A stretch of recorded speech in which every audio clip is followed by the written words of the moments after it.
There's a strange kind of silence that follows you when you've spent years being too available. It's not peace. It's more like a subtle erasure. You show up, answer the call, give your energy, your time, your empathy, and then one day you realize no one really sees you. You've become a background character in your own life story, applauded for your loyalty, but never truly valued for your essence. Let me ask you something most people are too afraid to ask themselves. When was the last time you let yourself disappear? Not for others, but for you. Being emotionally available to everyone comes with a cost that's rarely acknowledged. We've been conditioned to believe that being good, being reliable, being there for others no matter what, that this is virtue, that this is love. But the truth is more brutal. The more predictable your presence, the more invisible your soul becomes. The helper becomes a ghost. You begin to exist only in relation to what others need, and it eats at you, not all at once, but like water slowly hollowing out the stone. Resentment builds in silence.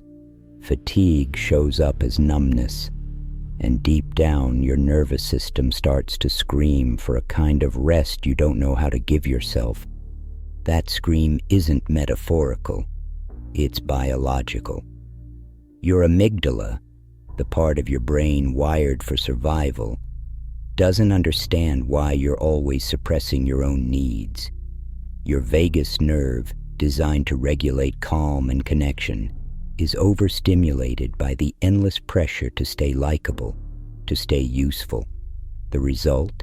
You feel burned out, reactive, confused, like your body is begging you to leave a room you've emotionally outgrown. But instead of leaving, you stay. You perform. You apologize for even existing. And that's where Jung enters this conversation. He warned us, the persona, the mask you wear to survive society, is not who you are. But the more you depend on external validation, the more fused you become with the mask. So here's the mirror. Who are you when no one needs you? When you are not the emotional caretaker, the one holding everyone else together, what's left? Is there a self under all that pleasing, all that performing? If that question haunts you, you're not broken. You're waking up. And this video is a map through that awakening. Because they only respect you when you pull away. And Jung explained exactly why. The manipulative nature of emotional predictability. Your reactions are currency. Who's cashing in? People don't just notice your reactions. They calculate them. Every sigh, every flinch, every quick reply is stored like data in the minds of those around you. And over time, they learn exactly how to pull your strings. Not because they're evil, but because humans adapt to whatever patterns make them feel in control. And if your emotional responses are predictable, you become easy to manage. Your feelings are no longer sacred. They're leveraged, used in negotiations you never agreed to, and in relationships that silently feed on your compliance. It happens subtly. Mirror neurons, the invisible language of the nervous system, pick up on your sensitivity, your empathy, your tendency to over-explain. And once someone learns how you react to guilt, to silence, to withdrawal, they will use it. Maybe not consciously, but consistently.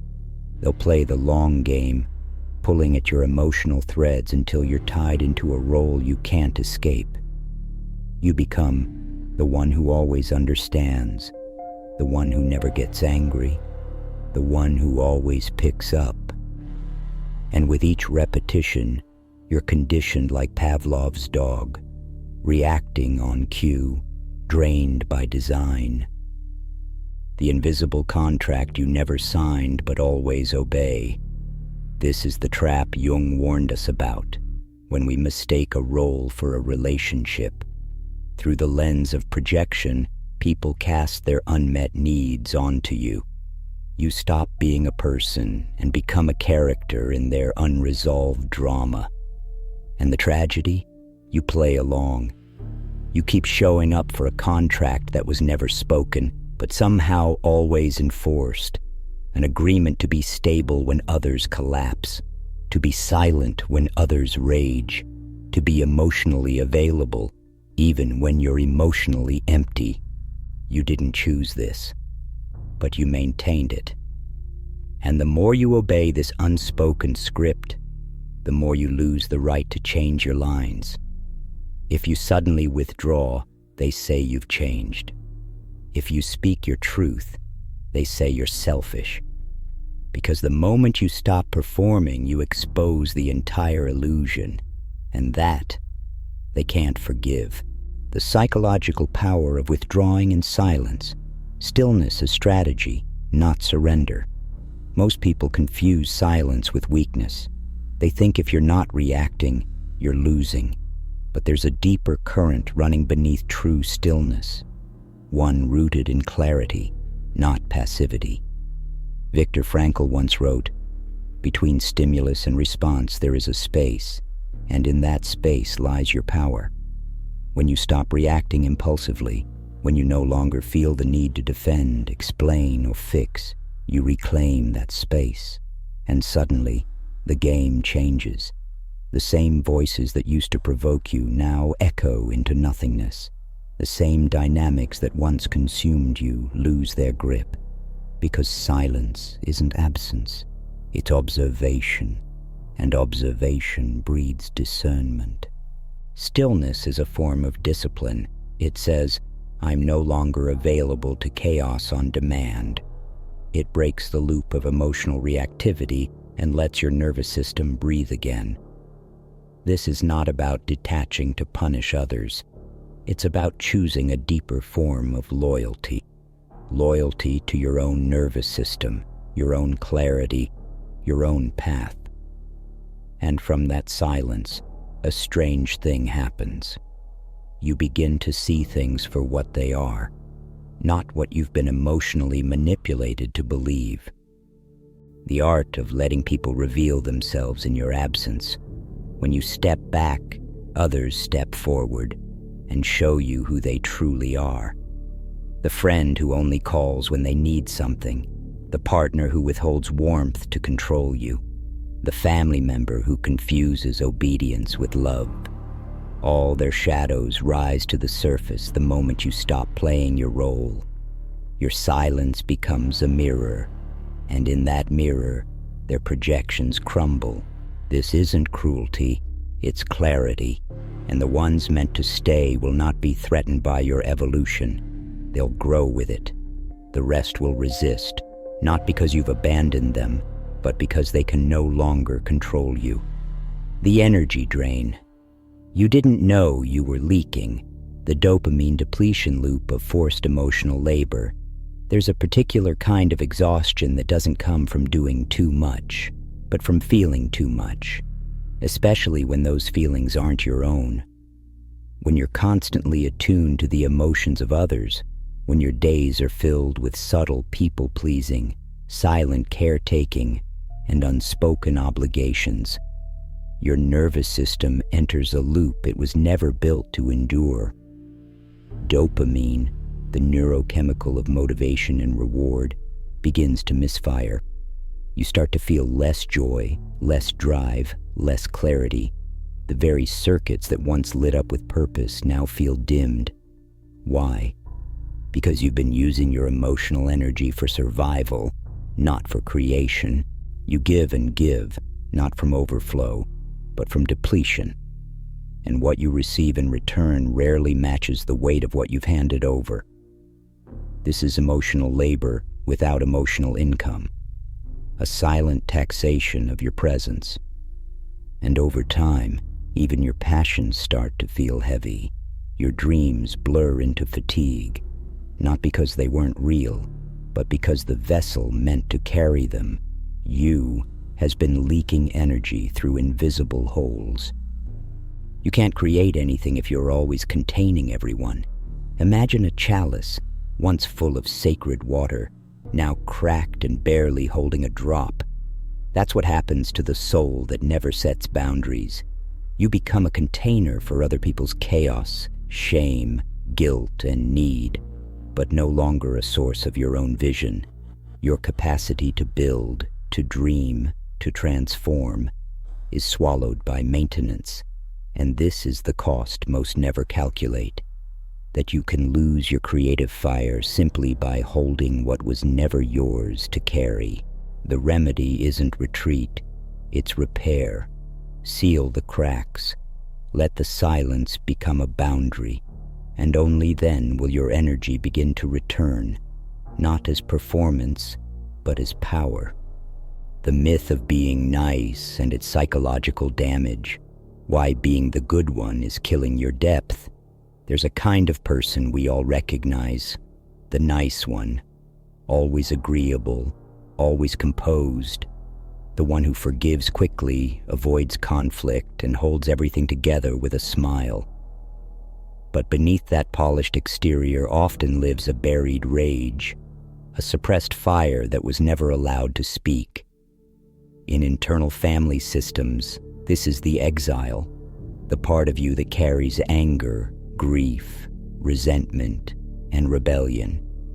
And in many good people, that exile has been silenced for decades, because being nice wasn't a choice. It was a survival strategy. The protector parts step in early. They teach you that love must be earned through harmony, that conflict equals danger, that your real emotions are too much. So you learn to smile through discomfort, to tolerate the intolerable, to apologize for existing with too much depth. But something sacred dies in that process. Your complexity, your truth, your ability to be fully alive. And over time, your niceness becomes a prison, a well-decorated, socially rewarded, emotionally suffocating prison. A rebellion against your upbringing, saying no without shame. To say no without guilt is one of the most radical acts of emotional reparenting. It breaks ancestral patterns. It confronts the nervous system with unfamiliar power. And it signals that the little version of you, the one who had to stay silent to be safe, is no longer in charge. Boundaries aren't just limits. They are declarations. I am no longer performing for love. The real you, the sovereign self, is not inherently nice. It is honest. It is grounded. It can be soft without being submissive. And that shift, from nice to real, is what separates those who remain emotionally enslaved from those who begin to wake up, not to anger, but to truth. Individuation begins with sacred isolation. The desert is where warriors are born, not rescued. There comes a moment in every inner journey where the path narrows, and no one can walk it with you.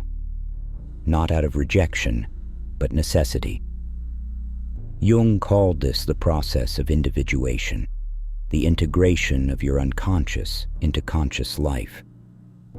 But what he didn't say outright is that this path often begins in what feels like abandonment, sacred isolation. You are no longer who you were, but not yet who you're becoming. And in that space, no one can save you, nor should they, because warriors are not built in comfort. They're formed in deserts, in the echo of their own breath, in the silence between illusions collapsing. This is the death of the persona. The mask slips, the performance ends. You begin to confront not just what others took from you, but what you gave away to be loved. You remember truths you once buried, desires you once denied. You meet the parts of you that were exiled in the name of being acceptable. And through this confrontation, something begins to crack, not as a breakdown, but as an opening. How solitude reveals who was really using you. When you stop showing up in the same habitual ways, people fall into two categories: those who miss you and those who miss controlling you. And solitude makes that distinction painfully clear. The friend who disappears, the partner who guilt trips, the family member who suddenly feels entitled to explanations. In your absence, their masks fall too. Shadow work begins here, not in books or theories, but in your own emotional withdrawal. You stop identifying as the victim. You stop chasing closure. And you realize not everyone was connected to your heart. Some were simply feeding on your need to be needed. Individuation cuts that cord, quietly, permanently, sacredly. The rise of the sovereign self. When you stop explaining yourself, power enters the room. There is a profound shift that happens the moment you stop trying to be understood. Not out of arrogance, but from exhaustion. You reach a threshold where every explanation feels like a betrayal of your own silence. And in that silence, something ancient returns to you. Presence. The kind that doesn't argue. The kind that doesn't rush to defend itself. The kind that makes a room quiet when you enter, not because you're loud, but because you no longer need to prove your worth. This is where stoicism and depth psychology meet, where self-restraint is not suppression, but sovereignty. You become still not because you are passive, but because you have seen enough. Enough reactions, enough manipulation, enough noise, and you've learned that real authority is not loud. It's grounded. It emanates from the body, from your posture, from your ability to remain whole in the face of misinterpretation. When you stop explaining, you stop leaking, and all that energy begins to pool inward, back into your system, your spine, your vision. Self-respect is built in private, but echoes publicly. The world reflects who you are when no one is watching. If your internal reality is filled with self-doubt and emotional submission, no affirmation from others will ever be enough. But when you begin to speak differently to yourself, to set micro-boundaries in silence, to choose dignity over performance, you change the frequency of your life. Neuroplasticity is not a concept, it's your power. Repetition becomes your revolution. And that revolution is quiet. It doesn't need to be posted. It doesn't need applause. Because the sovereign self doesn't ask for permission to exist. It remembers its own throne and simply returns to it. Alone, whole, unapologetic. The silent rage of repressed masculinity or inner fire. You're not numb, you're angry and avoiding it. There's a fire beneath the numbness, but most have been taught to fear it, especially men or anyone conditioned into roles of emotional suppression. From a young age, you were told to stay calm, stay polite, stay composed. That anger is dangerous, that softness is safe. So you buried the fire, you made yourself smaller, you channeled your rage into productivity, into humor, into silence. And over time, you began to confuse that suppression with peace. But it isn't peace, it's a pressure cooker. And sooner or later it explodes, or it corrodes. This isn't about violence, it's about vitality. Anger, when exiled, doesn't disappear. It turns inward. It becomes shame, depression, chronic fatigue. It becomes apathy masked as maturity. But underneath that, there is still heat. Archetypally, this is the wounded warrior, the part of you that was built to protect your soul, but ended up sacrificing it for acceptance. And that part isn't evil. It's sacred. It's waiting to be remembered, not rejected. A confrontation ritual. Meet your anger in the mirror. The mirror doesn't lie. Stand in front of it, not to criticize your appearance, but to meet your exiled fire. Let your jaw loosen. Let your fists unclench. Let your breath deepen. And ask, what am I really holding back? Where did I first learn that my power was dangerous?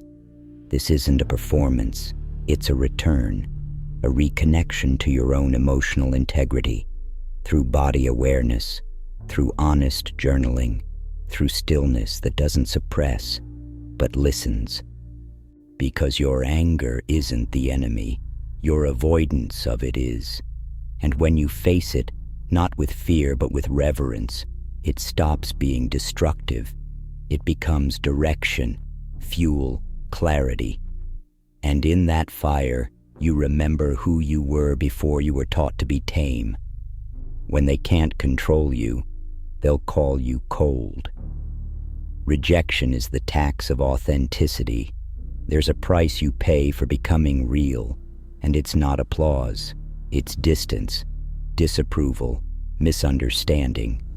The moment you stop molding yourself to fit expectations, the labels begin to surface: selfish, distant, arrogant, cold. But these aren't reflections of who you are. They're symptoms of someone else losing access to the version of you they controlled. Authenticity threatens systems built on compliance, and so they reject not you, but the loss of the role you used to play. It's not personal, it's structural, it's inevitable, and it's necessary. This is where many people regress. They start to reclaim themselves, feel the social tension, and retreat into old patterns to avoid discomfort. But the truth remains. Rejection is not failure, it is evidence. It proves that your transformation is real enough to disturb the performance. And for those who only love the act, you were never truly seen anyway. Let their discomfort be the proof you're evolving. Nietzsche spoke of the will to power, not as domination, but as self-overcoming. The capacity to rise above your former self, to claim your own values, even when the world resists them. This is not a lonely path because you're broken. It's lonely because you're healing, because you no longer confuse being liked with being whole. Let them feel awkward. Let them question. Let them whisper. Their discomfort is not your cue to shrink. It is your mirror, reflecting the cost of no longer betraying yourself. And in that tension, a new respect is born, not always from others, but from within. Quiet, unshakable, unapologetic. The kind of respect that cannot be begged for, only earned through the painful, holy act of returning to yourself. From servant to source, the unavailable life of the inner king-queen. You were not made to be emotionally rented. There is a brutal beauty in realizing how often you've been emotionally occupied by others, like a home constantly visited, but never truly honored. You became a space for others to cry, to vent, to collapse, but rarely to see you, to hold you, to ask what you needed. Somewhere along the way, you were conditioned to believe that availability equals love, that access equals connection. But in truth, over-availability is the fastest way to become emotionally bankrupt. And Jung's deeper teachings remind us, the self is sacred. It is not public property. You are not made to be emotionally rented. You are not a support system on standby. You are a sovereign field of energy meant to be respected, especially by yourself. The transformation from servant to source is not about becoming cold or distant. It's about becoming clear, clear about your value, clear about your capacity, clear about who gets proximity to your inner world and who doesn't. Because without clarity, your life becomes a waiting room for people who never plan to stay, and your soul becomes tired of being a hallway. Unavailability as sacred filtration. When you withdraw, the world doesn't end. It reveals. Silence becomes your filter. Distance becomes your mirror. The ones who only loved your convenience will vanish. The ones who felt entitled to your energy will resent you. But what remains, what stays, what endures, that's real. That's soul-level connection. And it cannot emerge until you choose unavailability as a sacred act. The inner king or queen is not loud. They don't chase. They don't convince.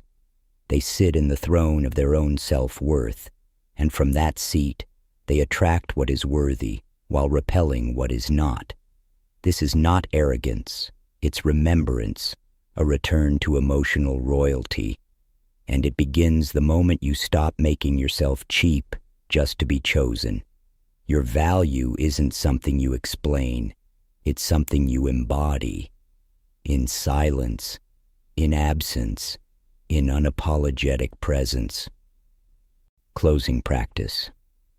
Nightly question. Where did I betray myself today?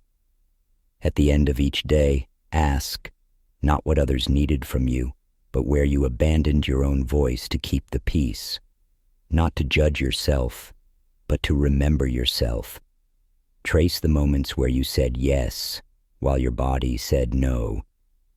Feel the subtle ache of self-betrayal, not as guilt, but as guidance. Each instance is not a failure, it's a map. Reframe mantra. I no longer explain peace to chaos. Say it softly, or say it like a vow. Let the words sink past the surface of your mind and into the architecture of your nervous system. You owe no explanations to those who benefit from your confusion. Your clarity is not cruelty. Your silence is not rejection. It is protection, a boundary, a beginning. And the right people will feel peace in its presence, not chaos.